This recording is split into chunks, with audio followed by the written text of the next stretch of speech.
इस काम में सबसे ज़्यादा मुश्किल धूप पे खड़ा रहना और इतनी सख्त गर्मी में वज़नी और मतलब गर्म कपड़े पहन के अंदर से गीला होता है जिसम बंदे का। पर ऐसे ही स्टैचू बना हुआ था तो मुझे आतिफ़ असलम साहब ने बुलाया था। बिस्मिल्लाहिर्रहमानिर्रहीम, अस्सलाम वालेकुम। कैसे हैं मेरे प्यारे दोस्तों, उम्मीद करता हूँ आप सब खैरियत होंगे। मैं मोहम्मद इरफान और आप देख रहे हैं मेरा यूट्यूब चैनल अपना काम। फ्रेंड्स, इस वक्त मौजूद हूँ अयूब चौक मैरिट होटल के पास, जहाँ पर इस वक्त मेरे पास मौजूद हैं ये शान भाई, जो कि गोल्डन मैन बनकर अपनी रोज़ी कमा रहे हैं। और कुछ इस तरह है कि इनकी एक नबीना बेटी है जिनका ये इलाज करवाना चाहते हैं। तो सारी तफसील जानेंगे हम शान भाई से कि उनको क्या ज़रूरत आई और ये काम क्यों कर रहे हैं। तो सारी तफसील जानेंगे हम इस वीडियो में, उन्हीं कहानी उन्हीं की ज़बानी। अस्सलाम वालेकुम। वालेकुम अस्सलाम। शान भाई, मुझे बताइए आपको क्या ख्याल आया ये काम करने का, क्या ज़रूरत पेश है ये काम करने की? लोग करते हैं, बाहर के मुल्कों में भी करते हैं, पाकिस्तान में भी करते थे, तो मुझे खूबसूरत भी लगा है वो करते हुए देख के, लोग उनको रिस्पॉन्स देते हैं।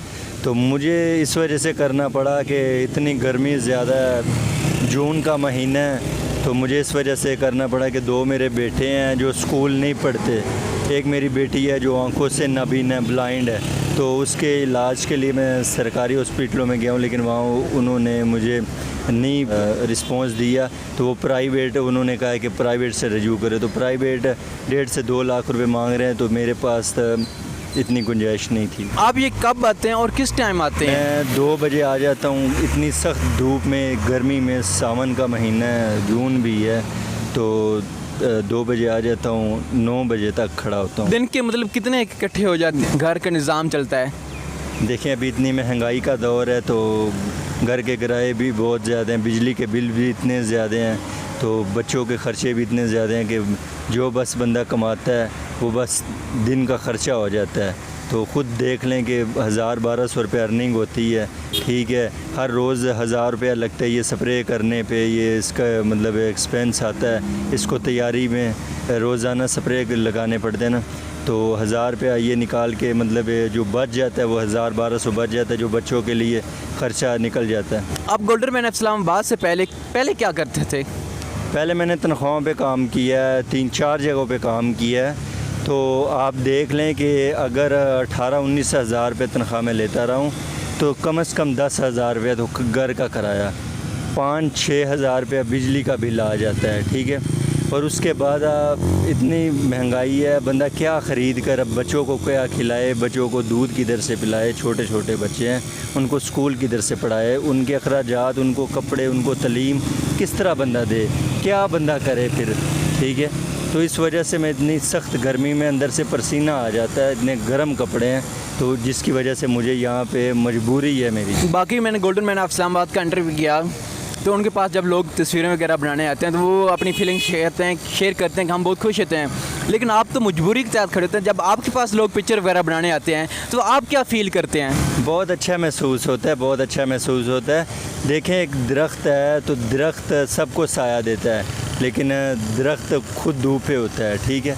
वही हमारा हिसाब है, शेरों पे स्माइल बखेरते हैं बच्चों के, बड़ों के दिलों में, लेकिन हमारा अंदर से दिल देखें ना कि इतनी धूप पे, इतनी गर्मी में जब खड़े होते हैं तो ये हमें पता होता है कि हम कैसे, लेकिन लोगों की मुस्कुराहट देखकर हमें अपने आप को यही महसूस है कि हम लोगों को करवाते हैं कि यार ये खुश है, बहुत खुश है। आपने हाथ में ये गिटार पकड़ा हुआ है, ये आपको क्या ख्याल आया? ये मुझे ख्याल तो नहीं, मैं ऐसे ही स्टैचू बना हुआ था तो मुझे आतिफ़ असलम साहब ने बुलाया था, फिर ये आतिफ़ असलम साहब का मैं बहुत बड़ा फ़ैन था, तो फिर उन्होंने मुझे मिला, बहुत अच्छे तरीके अप्रिशिएट किया, तो उन्होंने फिर ये गिटार मुझे दिया था।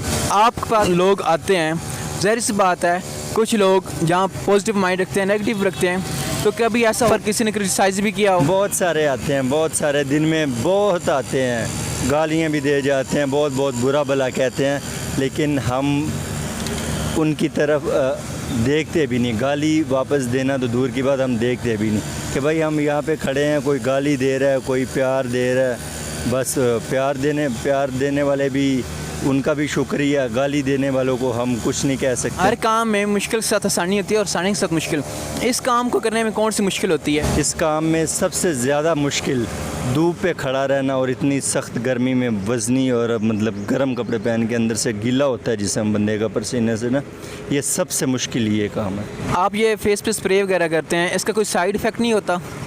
देखें, बच्चों के लिए कर रहे हैं, बच्चों के लिए आपको बताया कर रहे हैं, तो अल्लाह मालिक है, अल्लाह मतलब बेहतर करता है। इतना साइड इफ़ेक्ट चेहरे पे जो लगाता हूँ इतना नहीं है। आप अपना काम्स के व्यूअर्स और बाकी आपको सोशल मीडिया पर देखने वाले उनको क्या मैसेज देना चाहेंगे? उनको मैं ये मैसेज देना चाहता हूँ कि मेरा नंबर है स्क्रीन पे, जो मुझसे रब्ता करें। बेशक मुझे ख़ुद अपने पास बुलाएं, मेरी बेटी को देखें। अगर दिल करता है तो डोनेट कर दें, दिल नहीं करता तो डोनेट ना करें। जो मुझे करें बहुत बहुत शुक्रिया उनका, ठीक है। मेरी ब्लाइंड बेटी है, मैं उसके लिए डोनेट चाहता हूँ, उसको देखें, ठीक है। मैं उनका बहुत बहुत शुक्रिया अदा करूँगा, ठीक है। अपने इंसान अपने लिए तो जीता है, लेकिन इस दुनिया में किसी के लिए भी जीना सीखे, तो मैं उनको बहुत बहुत शुक्रिया अदा करूँगा। का ये दिल है जो मुतमिन यार नहीं यार इनकी मैं बेटी देखना चाहता हूँ, तो वो मुझे पास बुलाए या वीडियो कॉल करे व्हाट्सएप पे, मैं उसको अपना घर भी दिखाऊँ, अपनी बेटी को भी दिखाऊँ, अपने बच्चों को भी दिखाऊँ। ये काम आप कितने अरसे से कर रहे हैं गोल्डन मैन इस्लामाबाद का? 4 माह हो चुके हैं। कभी कभी तक कोई रिस्पांस नहीं आया कि कोई या ऐसा आया हो कि आपकी बेटी का इलाज करवा सके? नहीं, आज तक किसी ने नहीं किया, आज तक किसी ने नहीं। आप मैरिट होटल के अलावा और किस जगह खड़े होते हैं? सर ज़्यादा इधर ही होता हूँ, मैरियट होटल के पहले जो सिग्नल आता है अयूब चौक का, ये लीबिया एम्बेसी के पास है जो अटाटुर्क रोड पे, मैं इधर ही ज़्यादा खड़ा होता हूँ। वैसे कभी कभार कॉफ़ी बीन के पास ओपोजिट खड़ा होता रहा हूँ। जी हाँ फ्रेंड्स, ये थे मेरे पास शान भाई। बेटी है जो कि ब्लाइंड है, इलाज करवाना चाहते हैं। अपनी बेटी के इलाज के लिए दिन के 12 बजे आके धूप पे खड़े हो जाते हैं और रात गए तक खड़े रहते हैं। फ्रेंड्स, उम्मीद करता हूँ आप शान भाई की ज़रूर हेल्प करेंगे। तो मिलते हैं एक और वीडियो के साथ, तब तक के लिए अपना ख्याल रखिएगा। अल्लाह हाफ़िज़।